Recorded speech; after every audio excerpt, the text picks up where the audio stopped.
hermanos, así en pie, le voy a pedir abrir sus Biblias conmigo a la carta de Pablo a los Corintios, los hermanos en la ciudad de Corinto en Grecia. Y quiero darle lectura en el 1 Corintios capítulo 15, los primeros 5 versículos de las Escrituras. Esta carta Pablo lo escribe a creyentes queriendo compartir con ellos aquello que creemos y hemos creído desde la resurrección de Jesús. Y lee así la palabra del Señor en el nombre del Padre, del Hijo y del Espíritu Santo. Además os declaro, hermanos, el evangelio que os he predicado, el cual también recibiste, en el cual también perseveráis, por el cual asimismo, si retenéis la palabra que os he predicado, sois salvos, y no creíste en vano. Porque primeramente os he enseñado lo que así mismo recibí, que Cristo murió por nuestros pecados conforme a las Escrituras, y que fue sepultado, y que resucitó al tercer día conforme a las Escrituras, y que apareció a Cifas, y Cifas es Pedro, y después a los 12. Bendecimos, Señor, tu nombre y celebramos, Señor, la salvación que lograste en la cruz y en tu resurrección.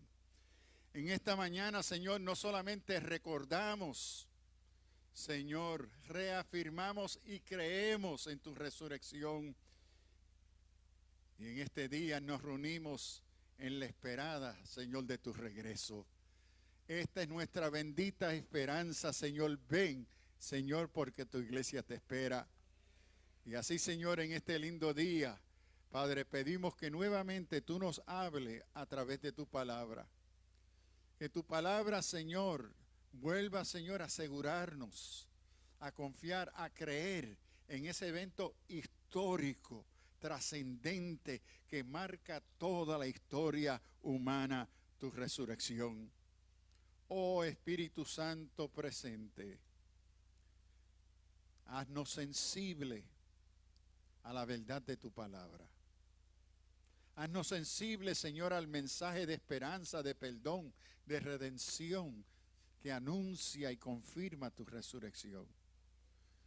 Oh Señor, y sobre todo, capacítanos, Señor, para ser hacedores de tu palabra, para ser sal y luz del mundo. Y a ti, Señor, daremos toda honra y gloria y alabanza por Jesucristo, nuestro Salvador y bendita esperanza. Amén, amén, amén. ¿Se puede sentar? Qué bueno para mí, de bendición, estar nuevamente con ustedes.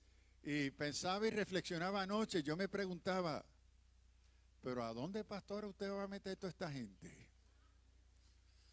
Porque pensaba que para los estudios bíblicos casi estaba lleno. Y yo dije que para Domingo de Resurrección los pondrían en el techo. Pero me dicen que abajo también están y lo están viendo por un monitor. Gloria a Dios. Gloria a Dios.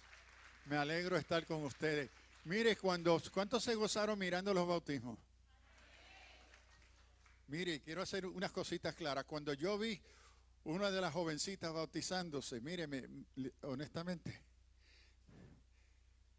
me eché a llorar. ¿Por qué? Porque trajo a mi memoria el bautismo de Felicita y Perpetúa. Eso como para el año 60-65 después de Cristo, como unos 30 años después de la resurrección. Ser cristiano era ilegal en el Imperio Romano. Por 300 años el gobierno romano persiguió y mató a los cristianos por nuestra fe en un Cristo resucitado. Y como 30 años después de Cristo se encontraban fuera de la ciudad de Roma unos nuevos hermanos bautizándose. Y entre esos hermanos que se estaban bautizando clandestinamente en un campo, porque no lo podían hacer de forma pública como la forma que lo hemos hecho hoy, porque se encontraban en el peligro de ser puestos a muerte. Y unos soldados capturaron a esos cristianos bautizándose, y dos de ellas, Felicita y Perpetua, son llevados al Coliseo en Roma. Y Perpetua mantuvo un diario mientras estaba encarcelada en las cárceles del Coliseo, en esos sótanos, y allí ella mantuvo un diario de todo lo que le hicieron a ella. Felicita estaba encinta cuando la estaban bautizando. Ella dio a luz en esa cárcel. Y unos diáconos le pagaron a unos soldados para poder sacar a esa criatura recién nacida para ser criada por los hermanos en la iglesia en Roma. Pero Perpetua y Felicita fueron ofrecidos a osos y a leones. Y antes de ella, Perpetua y Felicita ser echada, ellos escriben qué es lo que le estaban esperando. Y a estas muchachas cristianas, por ellos confesar su fe, y la costumbre era que antes de un cristiano ser puesto a muerte, te sacaban al centro del Coliseo y te ponían un altar para darte una oportunidad para negar tu fe y adorar a otro Dios. Y ellas escriben, porque iban en turno, la una se queda atrás escribiendo que cuando le presentan el altar con la ofrenda a otro Dios, que ella así pudiera librarse y volver a su casa, no negó a Cristo resucitado. Al otro día se la come un oso y a Perpetua se la come un león. Nunca negaron su fe. En esos primeros 300 años de la fe cristiana, muchos cristianos fueron puestos a muerte por bautizarse en el nombre del Cristo resucitado, en el nombre del Trino Dios. En nuestra tradición evangélica, los que hoy se bautizaron no se bautizaron para salvarse. El bautismo cristiano es una confesión, es una reafirmación de lo que ya tú hiciste cuando recibiste a Cristo como tu Salvador. Uno reconfirma esa fe. Uno no se bautiza para salvarse. Uno ya ha sido salvo y da testimonio de esa salvación. ¿Okay? Pero también es importante para ustedes que se bautizaron, que el bautismo en la comunidad cristiana también es el momento a donde eres iniciado oficialmente como parte del cuerpo de la iglesia. Y va más allá que la iglesia local. Es la iglesia, cuerpo de Cristo alrededor del mundo entero. Te haces parte de esa comunidad de fe en el mundo. Y qué bendición y qué privilegio. Y saber que hoy, a través del mundo, se encuentran nuevos creyentes como ustedes que se han bautizado, que están siendo perseguidos y puestos a muerte por su fe. En Siria, ISIS ha matado miles de cristianos por ser cristianos, por haber confesado su fe en bautismo, que Cristo ha resucitado y es nuestro Señor y bendita esperanza. Gloria a Dios. Cantábamos, y me encanta este coro, yo sé que fue la sangre, yo sé que fue la sangre la que me redimió a mí. Quiero en esta mañana, lo que quisiera hacer es lo siguiente. Mire, hay dos verdades fundamentales de la fe cristiana, que sin ella no hay fe cristiana. Pablo diría, nuestra fe es en vano, es un embuste, un aguaje. Estamos equivocados. Y estas dos verdades necesitan mantenerse siempre unidas. Y es la muerte del hombre Jesús, porque fue un verdadero ser humano. el verbo hecho carne que habitó entre nosotros. Y sufrió muerte en cruz. Pero tenemos que cuidarnos de no separar la cruz y la sangre brotada en la cruz, de separarla de la resurrección. Uno de los grandes peligros que vemos en la historia de la iglesia es esa separación. Y lo vemos, por ejemplo, en la iglesia católica. En la iglesia católica el énfasis es el altar, el sacerdote y una cruz con Jesús todavía crucificado. Porque el énfasis sacramental católico enfatiza la muerte de Cristo y su sangre. Por eso regularmente se sirve en todas las misas la Eucaristía, a donde se vuelve a repetir la muerte de Cristo y la eficacia de su sangre. Bueno, las buenas noticias del Evangelio es que cuando Él se dio como sacrificio en la cruz del Calvario, brotando su sangre, era solamente para una y única ocasión, que no es repetible, y que la celebración no debe de separarse de su muerte en cruz, sino debe de siempre acompañarse de su resurrección.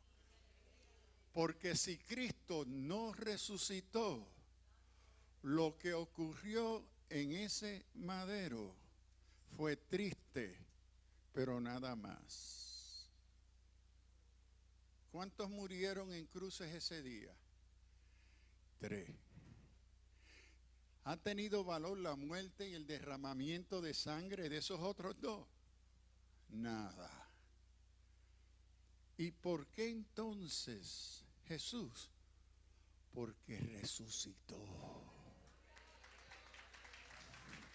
Porque resucitó. Bajo ley romana no se permitía a un ciudadano romano ser crucificado. El Senado romano declaró que la muerte en cruz era algo tan horrible, tan avergonzoso, que ningún ciudadano romano debiera morir en cruz. Que al ciudadano romano se le daba otros privilegios. Al ciudadano romano que no se le permitía crucificarle, lo podían decapitar, lo podían apedrar, lo podían ahogar, le podían pegar fuego. Mire qué beneficio. Pero se le prohibía crucificarlo por lo horrible, la tortura al cual se sometía una persona crucificada. La crucifixión siempre debe de estar acompañada de la resurrección, porque no hay buenas nuevas de salvación sin la resurrección. La resurrección, el evento posterior a la muerte en cruz, es lo que certifica, confirma quién es este que murió en cruz. Que no solamente fue Jesús, el hijo de María y José, sino fue el Logos, Dios hecho carne entre nosotros. Y es en la resurrección que confirma de una forma tajante que Él es nuestro Salvador. Porque es en la resurrección que se confirma el acto redentor llevado a cabo en la cruz. Sin resurrección no hay redención. Estas dos cosas tienen que mantenerse una acompañada por la otra. Nuestra creencia en la resurrección es fundamental para nuestra fe cristiana. Y note que uno de los peligros que hemos visto a través de los siglos en la iglesia es el peligro de reducir quién fue Cristo a una emoción, a una experiencia espiritual. A través de los siglos, los gnósticos, no los gnósticos, los místicos, han reducido la resurrección de Cristo a una experiencia espiritual. Y en eso muchas veces se ha negado el carácter histórico del evento de dicha resurrección. La resurrección en la fe cristiana no solamente debe de reducirse a una experiencia espiritual, lo es. Pero ¿qué es lo que le da base a esa experiencia? Es el hecho histórico de esa resurrección. Mire qué cosa. La batalla del ser humano desde el inicio de la creación ha sido la pelea contra la muerte. Si algo marca el desarrollo de la ciencia, de la tecnología, de la medicina, es cómo lograr borrar la muerte. ¿Cómo podemos tener dominio sobre la muerte? Porque el enemigo fundamental de la existencia humana es la muerte. Y esta es la lucha cada día del ser humano contra la muerte, porque sabe que tendrás que morir. Tendrás que morir, con la excepción, nos dice Pablo a los tesalonicenses, que los únicos que no tendrán que morir son aquellos que cuando venga el Señor en gloria, aquellos que todavía estemos vivos, no tendremos que morir, porque seremos levantados en el aire junto con todos aquellos creyentes que murieron creyendo en Él. Pero la resurrección de esos creyentes viene primero. Y entonces nosotros lo seguimos. Pero con esa excepción, todos nosotros tendremos que bregar con la muerte. Y mire qué cosa, lo que marca en sí la resurrección es que eso que tememos tanto, que es la muerte, ya hay uno que la venció. Oh muerte, ¿dónde está tu aguijón y sepulcro tu victoria? Ahora quiero aclarar que cuando hablamos de la resurrección de Jesús, no se debe de confundir con otros como Lázaro que fueron levantados de los muertos. El hijo de la viuda de Naín fue levantado de los muertos. Tabita fue levantada de los muertos.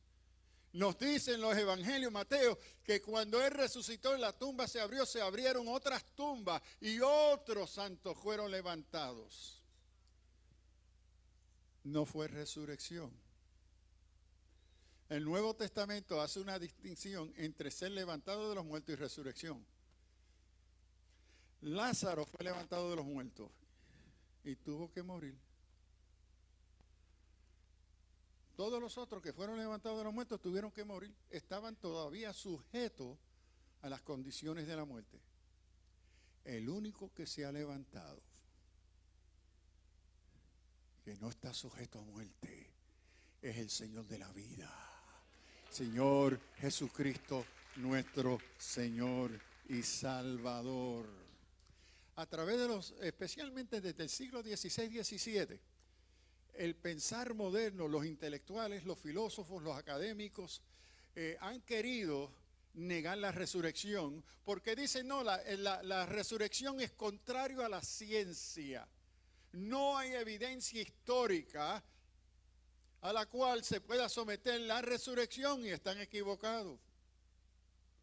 Evidencia histórica, mire, unos 20, 25 años después de la muerte y resurrección de Jesús, se encuentra el historiador Flavio Josefo.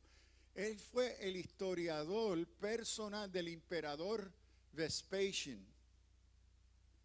Y Josefo era un judío y vive en Jerusalén. Y Josefo escribe en el libro titulado Las Antigüedades de los Judíos. Él escribe sobre la figura de la persona de este joven de Nazaret llamado Jesús, que sus discípulos afirman que resucitó y se llama el Cristo.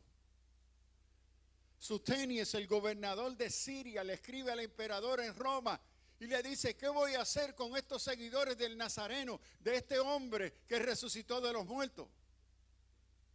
¿Qué voy a hacer con ellos? Y el emperador le escribe y le dice, bueno, mientras sean buenos ciudadanos, no los moleste. Pero el día que violen la ley, sean severos con ellos.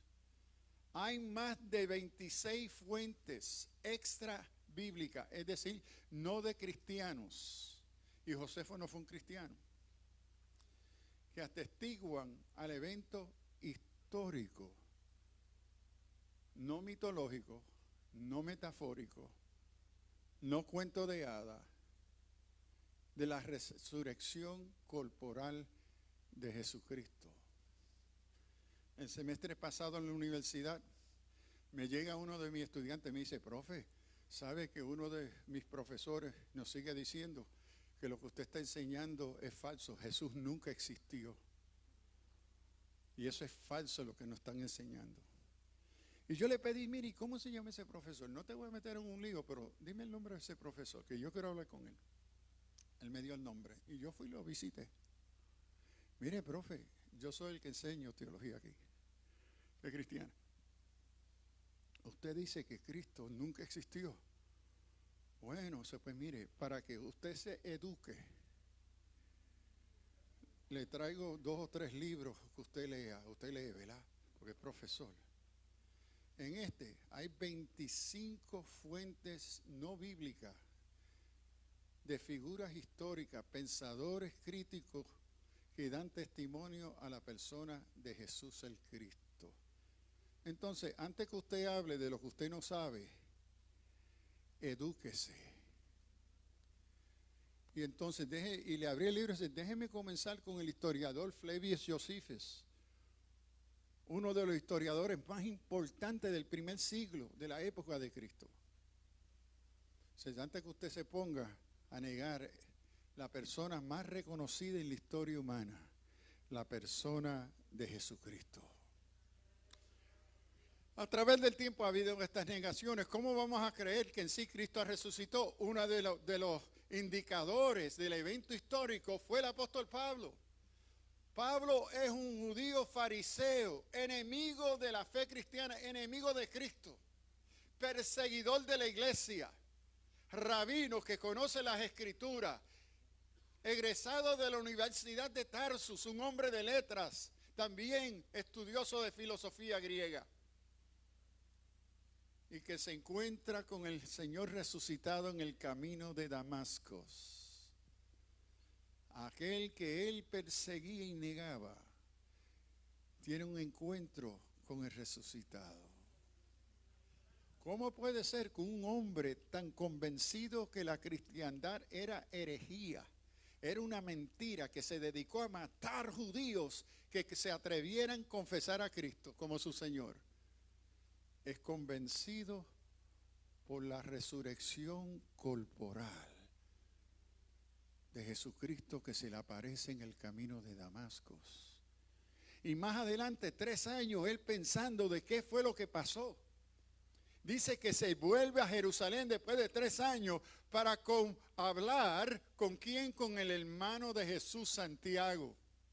Hermano de Jesús, hermano carnal, que había negado. En Juan 7:5 nos dice que los hermanos de Jesús, incluyendo Santiago, no creían en sus hermanos Jesús. Mire que él dice que es el Salvador y divino. Eso es un loco.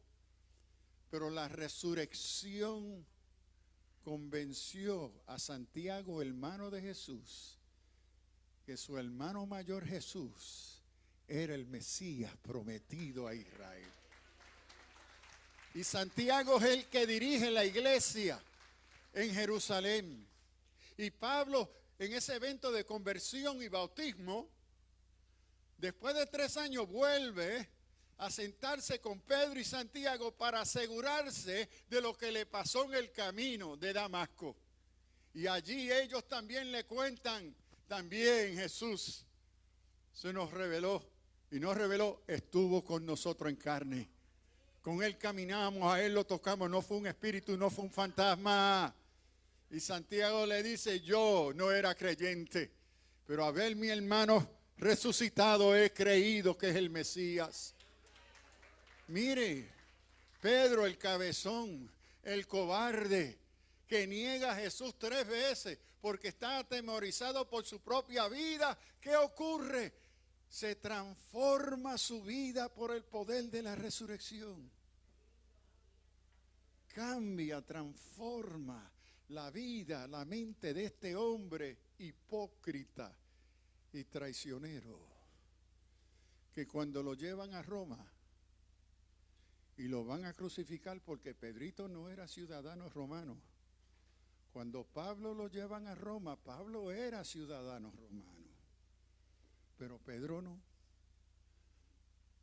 A Pablo le cortan la cabeza, pero a Pedrito lo van a crucificar. Y cuando Pedro va a ser crucificado en Roma, él pide, por favor, yo no soy digno de morir como murió mi Señor. Crucifíquenme boca abajo, con mi cabeza hacia la tierra y mis pies hacia el cielo. ¿Qué ocurrió en la vida de este traicionero hipócrita Pedro? El encuentro con el Cristo resucitado. Tommy, ven aquí. Los otros días cuando te informaron que yo había resucitado, no creíste, ¿verdad que no? Le dijiste a los discípulos, no, si yo no meto mi dedo en sus manos y meto mi mano en su costado, no lo creo. Déjense de bobería. Y que resucitó. ¿Quién te va a creer ese cuento? Y Jesús, estando los discípulos reunidos, se le aparece y le dice, Tommy, ven aquí. ¿Qué fue lo que tú pidiste? Evidencia empírica. Ven aquí. Pediste meter tus dedos en mis manos. Aquí están. Y aquí está mi costado. Mete la mano. Y dice, mi Señor, mi Dios. Porque viste. Creíste. Y mire el cambio. Lo lleva de creer por tocar, empírico, a creer por ver. Y entonces Jesús le dice, porque ha visto. Pero bienaventurados aquellos que no viendo creyeron. Usted y yo que hemos creído en el Cristo resucitado, nos llevó de evidencia empírica, evidencia sensual, a evidencia de fe. De fe. La resurrección marca el evento central de la historia humana. A través de todo el lugar que usted va hoy en el mundo, el calendario que todo banco, toda organización fiscal en el mundo sigue, es la fecha cristiana. Aunque en muchos países, Israel, los musulmanes, los chinos y otros tienen sus propios calendarios, pero cuando vienen los eventos más esenciales, especialmente de finanzas del país, lo que marca el calendario es el calendario cristiano, 2019 años después de la resurrección de Jesús. Sin resurrección, no pasó nada en la cruz. A otro judío lo crucificaron. Nerón, el emperador Nerón, pronto crucificaría 5,000 personas en un día en la ciudad de Roma. Los historiadores nos dicen que se acabó la madera al lado de la ciudad por todos los que él mandó a crucificar en un día. Cuando Jesús resucitó, no fueron solamente las mujeres, y mire qué cosa, que cuando las mujeres van a la tumba, se encuentran con la tumba vacía y se encuentran con el Cristo resucitado, van y le dicen a Pedrito y a los otros varones discípulos, ha resucitado. ¿Y sabe lo que fue la respuesta de ellos a esas mujeres? Déjense de cuentos de hada. En el texto griego, esa es la palabra que se usa, fairy tales, cuentos de hada. No le creyeron. Los varones cobardes no le creyeron. Y que es interesante que las primeras testigos a la resurrección fueron mujeres. Gracias, Señor, por nuestras mujeres en nuestras iglesias.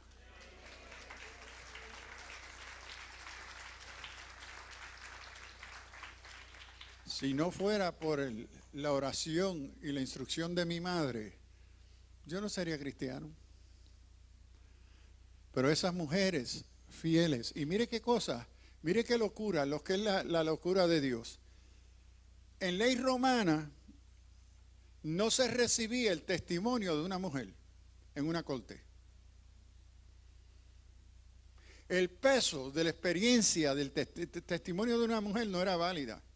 ¿Y a quién el Señor escoge para validar su resurrección? A mujeres rechazadas. Deposita la confianza de su testimonio primero en las voces, en el testimonio de estas mujeres. Y más tarde los varones irían y ellos también serían testigos de la resurrección. En una ocasión, más de 500 testigos oculares. Jesús estuvo 40 días después de la resurrección en 10 diferentes ocasiones moviéndose entre el pueblo judío en Jerusalén. Y en 10 ocasiones se registran los encuentros, no con un espíritu. Un espíritu, no ven aquí, el espíritu no tiene carne ni hueso. No soy espíritu. Se repiten los testigos oculares a la resurrección, pero cuando llegamos a la época de lo que se llama la Ilustración, es decir, la época del gran pensar intelectual ilustrado de Europa, se niega la resurrección. Es interesante que cuando ocurrió la resurrección, hubieron aquellos que pudieron negar la resurrección. ¿Y quiénes estaban en el mejor lugar para negar la resurrección? El Sanedrín. El Sanedrín era el grupo gobernante compuesto de sacerdotes, fariseos y saduceos que dirigían la vida religiosa del pueblo. Estos fariseos y saduceos que se odiaban, los saduceos y los fariseos en el Nuevo Testamento no se querían ver ni pintados. Eran como los populares y los PNP en Puerto Rico. Sin embargo, llegaron a un acuerdo. Vamos a matar a este muchacho. Este Jesús es una amenaza a nosotros, los saduceos, y a ustedes, los fariseos. Y ellos llegan a un acuerdo a acusarlo. Y lo acusan ante el gobernador. Y la primera acusación fue una acusación religiosa, es un blasfemo. Y Pilato le dice, ¿qué tengo que yo ver con los asuntos religiosos de ustedes? Atiéndanla ustedes allá, pero los judíos no tenían el poder para matar. Y entonces toman a Jesús de nuevo, se reúnen otra vez y se inventan otra acusación. Y ahora traen de nuevo a Jesús a Pilato y le dicen, Pilato, ahora te traemos la acusación política. Él dice ser el rey de los judíos. Eso es traición al Estado romano porque el rey es uno y se llama César. Ahí yo puedo bregar. Pero después de entrevistar a Jesús sobre el caso de su traición política al Estado romano, la conclusión de Pilato fue, él es inocente. Yo no encuentro ninguna culpa en este hombre. ¿Por qué usted me trae este hombre a mí y insiste en que yo lo mate? ¿Y qué hace entonces Pilato? Lo manda a ser flagelado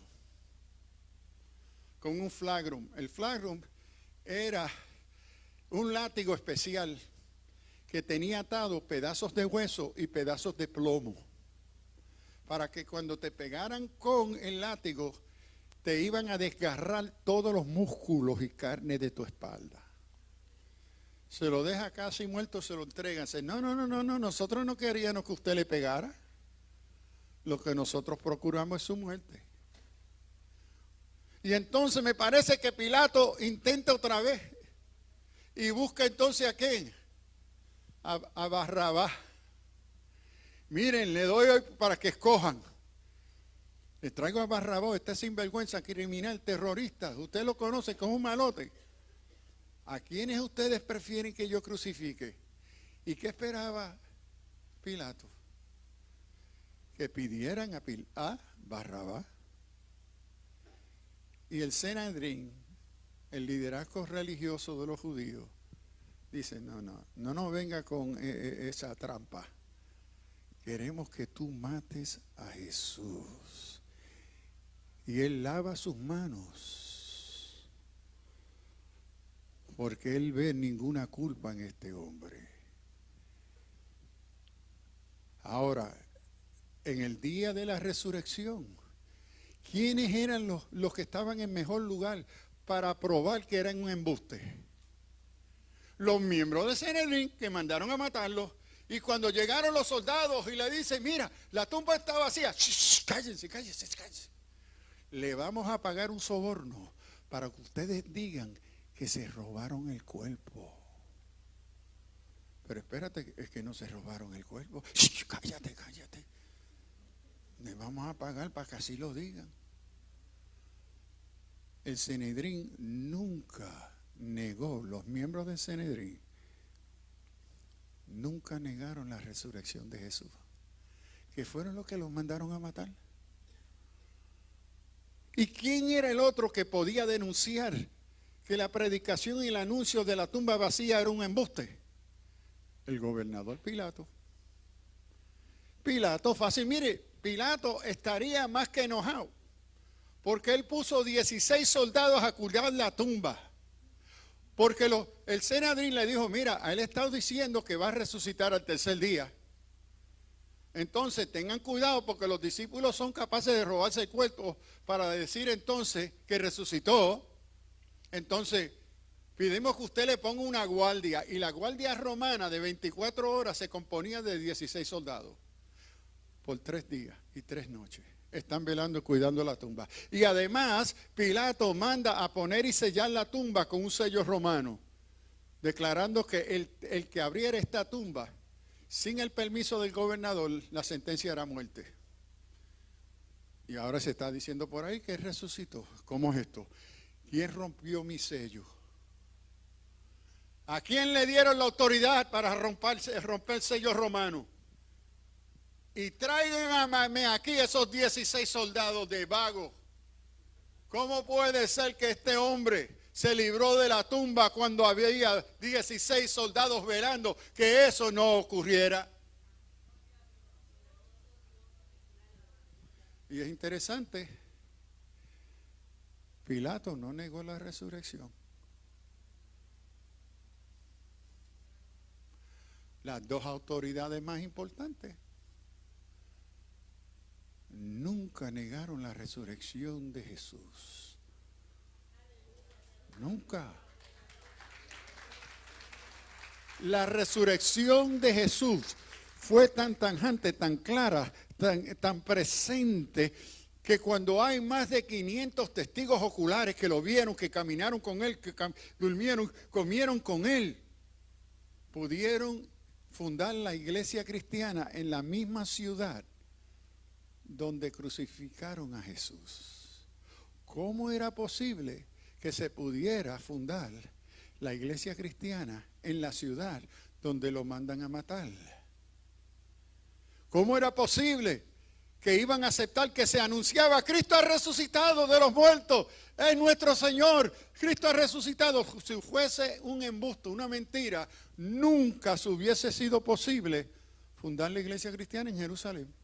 Miren, en Lares, unos años atrás, hace como unos 15 años atrás, en Lares, había uno que se pasaba por Puerto Rico declarándose Dios. Y él le dijo a sus seguidores que el día que yo muera, yo me voy a levantar de los muertos para que ustedes sepan que yo soy Dios. ¿Y qué pasó en Lares? Llama a la policía un día, unos vecinos, por una santa peste que salía de una casa. Y cuando llegan a la policía de Lares, allí a la casa encuentran los seguidores del Dios de Lares, llorando sobre el cuerpo del Dios de Lares que había estado muerto 9 días. Imagínense la peste en esa casa. 9 días. ¿Qué pasó con la religión del Dios de Lares? Desapareció. ¿Cómo ellos iban a anunciar que era el verdadero Dios y que se levantó cuando estaba más apestoso y estaba allí? ¿Pero por qué se funda la iglesia en Jerusalén? Porque el testimonio de los testigos oculares que ha resucitado era verdad. No se podía negar. No se podía negar. Ahora miren, en la época moderna llega, siglo XVI, XVII, los grandes pensadores de la Ilustración comienzan a negar la resurrección. Y miren entonces cómo lo explicaron. Que se equivocaron de tumba. Que los discípulos fueron a una tumba equivocada. Y por eso la tumba estaba vacía. ¿Y por qué los soldados reportaron que la tumba estaba vacía? ¿Estarían ellos velando la tumba equivocada también? La otra explicación, se robaron el cuerpo. Alguien vino, los discípulos se robaron el cuerpo. ¿Y qué hicieron con esos 16 soldados? Tú tienes que tener más fe para creer que ellos se robaron el cuerpo y que estos cobardes iban a pelear contra 16 soldados romanos. La otra explicación, hipotermia. Hipotermia, como lo pusieron en una cueva y cuando lo sellaron con la piedra, bajó la temperatura y que él no estaba muerto. Imagínese esto, la fe que uno tiene que creer para creer esta excusa. Que después de ser latigado, estar colgado en una cruz por 6 horas desangrándose, después de ser traspasado por una lanza romana y estar ahí 6 horas, lo bajaron y que estaba vivo. Es que no se sentía muy bien, imagínense. Y entonces cuando lo cerraron en la tumba y lo sellaron con la piedra, que típicamente era de 2 toneladas, bajó la temperatura de la tumba y creó las condiciones que se llama hipotermia. Y el efecto de hipotermia en el cuerpo humano, hoy lo sabemos por la medicina moderna, que hay condiciones cuando hay, por ejemplo, operaciones del cerebro y ciertas operaciones del corazón, el médico, el cirujano te pone en una condición de hipotermia, te mete en un baño de hielo y va bajando controladamente la temperatura de tu cuerpo, porque ayuda a preservar las células. Entonces ahí aquellos dicen, no, él no estaba muerto. Pero entonces cuando baja la temperatura, que durante esos 3 días el cuerpo se fortaleció de nuevo. Y entonces Jesús está dentro de la tumbita y dice, ¿qué hago ahora? Ok, primer problema. Ahí hay una roca de 2 toneladas, ¿cómo la muevo? Y el asunto no es como una puerta, tenía que echarla para arriba. Ok, y después que haga eso, ¿quién lo está esperando afuera? 16 soldados. Y estos intelectuales académicos de la Ilustración moderna están dispuestos a creer eso, que él no murió y que se escapó. Movió la piedra y le ganó a 16 soldados. Y entonces se apareció radiante a los discípulos. Mira, si era así, Pedro le dice, mira, Jesús, la jara te está buscando, los romanos te están buscando todavía.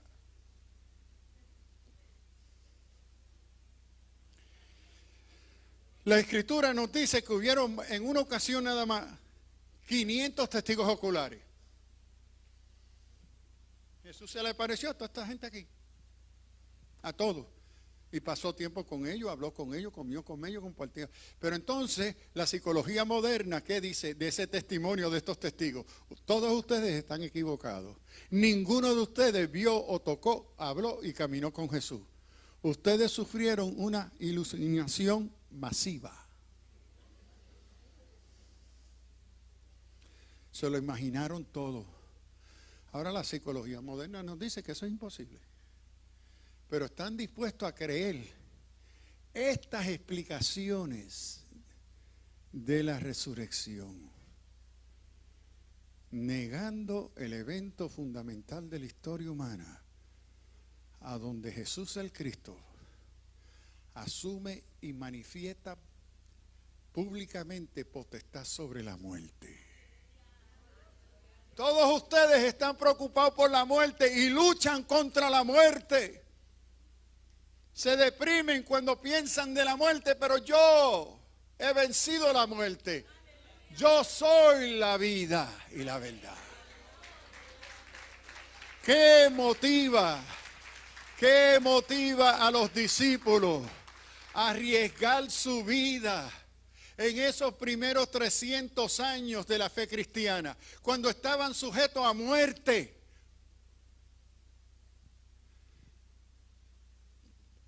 La carta de Pablo, sea que vivamos o muramos, somos del Señor.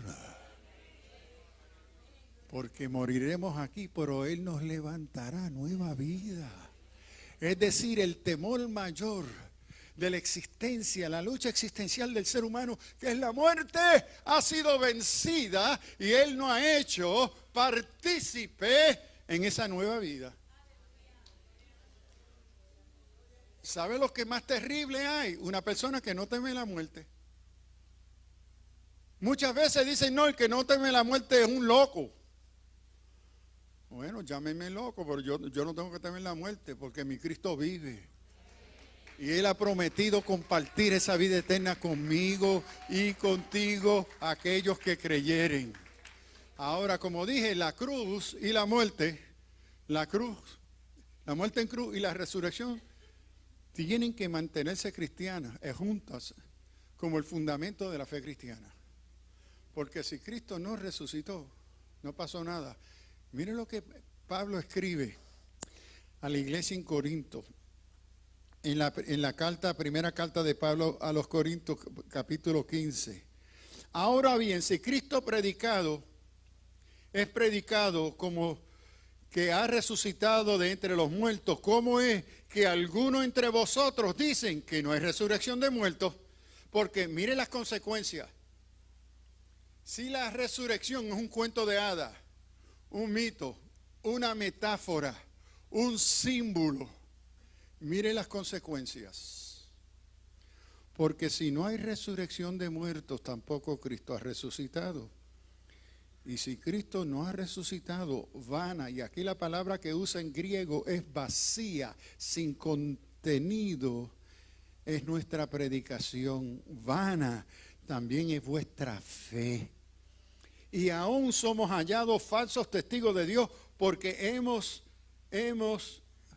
la de Dios hemos predicado que ha resucitado a Cristo, al cual se dice que no resucitó. Si se toma por sentado que los muertos no resucitan, porque si los muertos no resucitan, tampoco Cristo resucitó. Y si Cristo no ha resucitado, vuestra fe es inútil, todavía estáis en vuestros pecados, no hay perdón. En tal caso también los que han dormido en Cristo han perecido. Si solo en esta vida hemos tenido esperanza en Cristo, somos los más miserables de todos los hombres. Pero Cristo ha resucitado. Pero ha resucitado. En la iglesia en Corinto y en otras partes de la iglesia en el Imperio Romano se encontraban nuevos creyentes que habían llegado de otras religiones politeístas, paganas en el Imperio Romano, porque lo más que había en el Imperio Romano eran dioses para tú adorar. Imagínense que el ciudadano romano, la persona romana que negara o dijera yo soy ateo, la penalidad era muerte. No se podría tirar la maroma de decir yo soy ateo, te mataban. Tú estabas ofendiendo a los dioses. Tú podías escoger al Dios que tú quisieras. Y llegaron nuevos creyentes de estas religiones. Y algunos de ellos llegaron con falsas doctrinas de sus religiones. los gnósticos. Entre las cosas que negaban los cristianos gnósticos, y esto lo vemos en la biblioteca de Nag Hammadi, que se encontró en la década de los 50 en el desierto en Egipto, ellos enseñaban, adoramos al Cristo, pero Cristo nunca existió como un verdadero humano. ¿Cómo? Los gnósticos negaban que un Dios pudiese tener forma de hombre. Jesús no pudo ser un verdadero hombre, era un espíritu. La iglesia declara eso, herejía. Eso no es lo que creemos. Y junto a los gnósticos había otra comunidad gnóstica que eran docetistas, que creían, bueno, él aparecía como un hologram, como un hombre, pero no era un verdadero hombre, aparecía ser un hombre. La iglesia rechazó eso y dijo, no, nosotros creemos en un verdadero hombre. Dios hecho hombre, el Logos encarnado. No fue un espíritu que fue crucificado, no fue un hologram que fue crucificado en la cruz, sino fue un verdadero hombre que se levantó de entre los muertos. Ahora lo que yo quiero aquí recoger, cantamos, yo sé que fue la sangre, yo sé que fue la sangre, la que me redimió a mí. Note que usamos la expresión redimió. Lo que Cristo logra en el madero y su resurrección fue nuestra reconciliación con Dios. Aquellos que éramos enemigos de Dios por ser pecadores, a través de su muerte y resurrección, logra nuestra reconciliación. Mira lo que escribe Pablo. Luego, siendo ya justificados por su sangre, cuánto más por medio de él seremos salvos de la ira. Porque si cuando éramos enemigos fuimos reconciliados con Dios por la muerte de su Hijo, cuánto más ya reconciliados seremos salvos por su vida. Y no solo esto, sino que nos gloriamos en Dios por medio de nuestro Señor Jesucristo. Pablo escribe la carta a los romanos conociendo la verdad de la resurrección. Y él le está enseñando a los hermanos en Roma, miren, esto es lo que creemos, que hemos sido reconciliados con Dios, porque este Jesús que murió en la cruz del Calvario resucitó. Confirmó quién él era y qué fue lo que él vino a lograr a nuestro favor, que fue nuestra reconciliación con Dios. Pero entonces sigue, miren lo que nos dice. Mediante quién hemos recibido ahora la reconciliación. En Romanos 3, 22 y 24 nos dice, y la justicia de Dios por medio de la fe en Jesucristo, para todos los que creen, noten, para los que creen en Él, no los que sienten en Él. Usted y yo podemos sentir muchas emociones. Esas emociones no hacen y constituyen verdad. La fe cristiana se funda en el hecho de creer en Él y lo que Él ha logrado. Nuestras emociones son importantes. Yo me gozo en la presencia del Señor, seguro que sí. Pero ese gozo se funda en un hecho, no simplemente en una emoción o algo que yo me invento de mi cabeza. Los que creen en Él, porque no hay diferencia, por cuanto todos pecaron y están destituidos de la gloria de Dios. La antropología, la visión del ser humano de Pablo y de la fe cristiana es que todos hemos pecado. Aquí hay alguien que se atreve a decir que no peca. Por si acaso la palabra dice que si te atreves a decir que no pecas, la palabra te declara embustero. Porque tú haces de Dios un mentiroso. Pablo entiende que la condición existencial del ser humano es perdición, pecado, pero que ha habido una solución, una respuesta a esa condición. Todos hemos pecado, todos estamos destituidos de la gracia. Pero entonces mire las buenas nuevas de la resurrección. ¿Qué va a confirmar la resurrección? Porque si no hubo resurrección, no pudo lograrse nuestra reconciliación. Nuestra reconciliación no se encuentra solo en la cruz.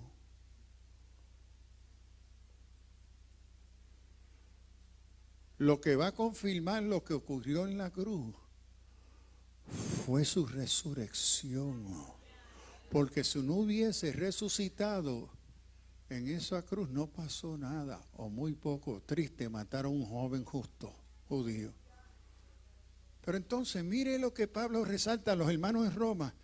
Pablo se encontraba en Corinto, no conocía a los hermanos en Roma, la iglesia en Roma, y él tenía planes para visitar a Roma, y anticipación de llegar a Roma, él escribe esta carta y le dice: yo quiero que ustedes sepan y entiendan qué es la fe que predicamos. Y aquí fe es el contenido de lo que creemos. Porque el contenido de lo que creemos, pisteo, es lo que querigma proclamamos. No es un cuento de hadas, no es una metáfora, no es un mito. Responde a hechos. Y escribiéndole, mire lo que le dice: lo que se ha logrado por la resurrección de Jesús, siendo justificados gratuitamente por su gracia, mediante la redención que es en Cristo Jesús. Ahora, déjenme explicar esto, porque este es el corazón del Evangelio. Siendo justificados.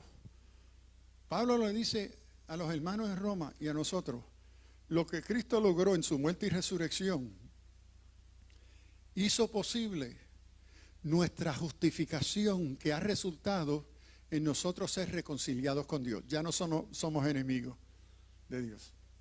Ahora, ¿qué es esto de justificación? Justificación es un concepto legal romano del primer siglo. Pablo acude a la ley romana para explicar lo que Cristo ha hecho por nosotros en el evento histórico de su muerte y resurrección. Le dice, el contexto de la justificación romana se encontraba el acusado frente a un juez condenado a muerte. La evidencia ha sido presentada ante el juez. Los testigos han traído el testimonio que esta persona es culpable. Y antes de ser acusada, condenada por el delito, la ley romana permitía el uso de un apolutrosis. Un apolutrosis es un sustituto y típicamente era un esclavo. Tú podías traerle uno de tus esclavos, y había muchísimos en el Imperio Romano. O tú comprabas un esclavo y tú te traías el esclavo, porque tú aceptabas: este esclavo me va a tomar mi lugar, vente para acá. Y tú presentabas el apolutrosis y ponían el acusado, pero enfrente del acusado se ponía el apolutrosis. Y cuando el juez desempeñaba la sentencia era dirigida a la apolutrosis, al sustituto. Mire qué cosa, en los Estados Unidos, esta parte de la ley romana se estuvo practicando durante la época de la Guerra Civil de los Estados Unidos. Cuando un soldado podía venir y decir: yo quiero pelear por la patria. ¿Cómo no? Ven y firme aquí como soldado. Y cuando iba a firmar, él no firmaba, él traía a su esclavo. Le decía: esclavo, firma. Ok, ahí te lo dejo, me voy para casa a tomarme un café. ¿Y quién iba a representarlo a él para pelear la batalla en su nombre? El esclavo. Esto no era raro a la ley americana durante esa época. El juez entonces, ahora el apolutrosis tenía que ser aceptado, porque si venía la mamá y decía: no, mijo, yo muero por ti. No, no, mami, ¿cómo que tú vas a morir por mí? No. Yo escogí a morir por mí.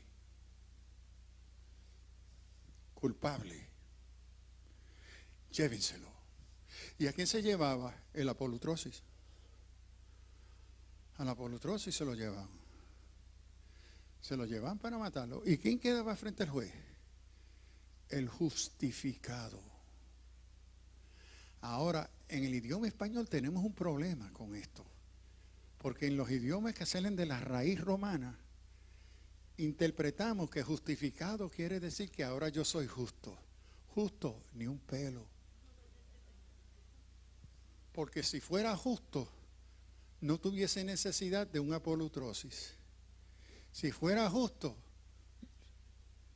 no estuviese condenado. Justo no. Lo que aquí el concepto, lo que se llama justicia forense, es que alguien ha tomado tu lugar y se ha desempeñado justicia en tu favor. Que las consecuencias del proceso de justicia ha resultado en tu encontrarte hoy libre, pero no porque eres inocente o no culpable. Porque si fuese inocente y no culpable, no tuviese necesidad de un apolutrosis. Entonces hoy tenemos que cuidarnos como cristianos, no porque yo soy justo, porque Jesús me justificó. No. Tú lo mejor que puedes ser, lo mejor que yo puedo ser es un pecador arrepentido. ¿Tenemos algunos pecadores arrepentidos aquí? Justo, uno. Se llama Jesús el Cristo resucitado. Uno. Y mire lo que sigue Pablo diciéndonos. Que este apolutrosis, este sustituto, lo que logró lo hizo gratuitamente. Siendo justificado gratuitamente, gratis. ¿Y quién es este apolutrosis? Apolutrosis es la palabra griega para redentor. Yo sé que fue la sangre la que me redimió. El que te remide es el redentor. Por su muerte y resurrección. El que toma, y note, gratuitamente, el Jesús tomar tu lugar y el mío, porque la paga del pecado es muerte. Y las consecuencias, el pecado requiere el derramamiento de sangre, porque sin el derramamiento de sangre no hay perdón de pecado. ¿Y quién viene y se ofreció gratuitamente? Barato, pero caro. Pagó el precio de nuestra redención con su propia sangre. Dijo, aquí estoy presente.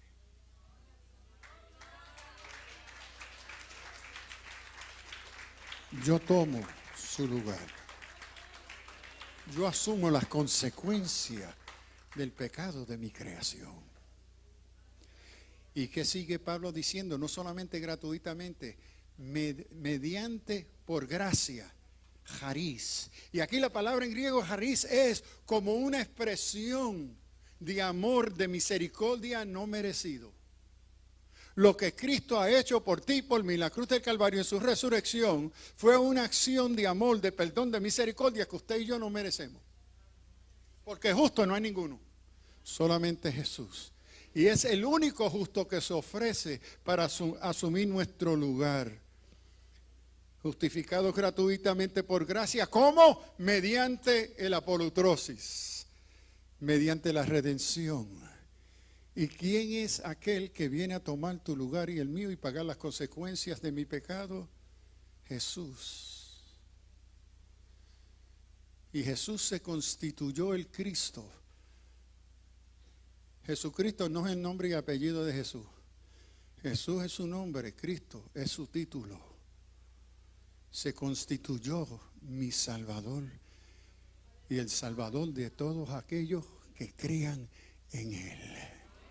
Que depositen su fe en este apolutrosis que dijo presente, que por amor me ofrezco, que aún siendo pecadores le he amado, porque no vine al mundo para condenar al mundo, sino que a través de mí el mundo fuese salvo. Y aquí está la prueba histórica. Me ofrecí y me mataron. Pero como prometí, me levanté. Me levanté y tengo testigos oculares. Hoy usted y yo podemos celebrar nuestra salvación que se ha hecho posible por nuestra justificación que resulta en nosotros ser reconciliados con Dios. Esto lo logró Jesús en la muerte, en cruz y su resurrección. ¿Qué harás con este Cristo resucitado? ¿Cómo responderá a esto? Porque ya hay una respuesta a la muerte. Hay una respuesta a la muerte. Sigues luchando, deprimiéndote, luchando con la cuestión, ¿hasta cuándo vas a vivir? El Señor se ha levantado para decirte, seas que vivamos o moramos, tú me perteneces a mí y hay vida después de la muerte. Hay vida. Señor, ¿cuántos de ustedes esperan esa vida eterna? Pero el Señor te dice, esperen con paciencia. Yo quiero irme con el Señor, pero no tengo prisa. Yo le agradezco al Señor cada día de vida que Él me da. El cristianismo no debe de ser un escapismo a la vida. El Señor resucitado con el Espíritu Santo nos capacita para enfrentarnos a la vida, con las luchas, los problemas, la enfermedad, la tristeza, la soledad, la depresión. Es el Cristo resucitado que te acompaña. Y mira, la verdad del caso, y la palabra no esconde la verdad, de algo tendrás que morir. Estamos en una cultura de salud que creemos que la solución a nuestras vidas es no morir. No, no, no. ¿Sabes cómo estamos? De algo tendrás que morir. Nuestra fe es un Cristo resucitado. No es un cuento de hadas. Es un evento histórico que celebramos, reconocemos, afirmamos. No es solamente una tradición religiosa o cultural. Celebramos el evento y lo hacemos con la esperanza. Y la oración, ven Señor, tu iglesia te espera. Padre Celestial, esperamos Señor tu regreso. Hemos creído Señor en tu resurrección corporal. No fue un espíritu, sino en carne. Y así Señor celebramos y damos gracias por nuestra justificación, por nuestra reconciliación, que podemos vivir en paz contigo, que podemos conocer la paz de Dios porque vivimos en paz con Dios. Señor, que tu Espíritu Santo nos siga acompañando y nos dé esa certeza, de esa esperanza, y seamos motivados, Señor, a celebrar y anunciar y a vivir la verdad del Cristo crucificado y resucitado. A ti, Señor, damos toda honra y gloria en este día y celebramos el evento, la memoria histórica, trascendente de tu resurrección y de tu pronto venida. Amén.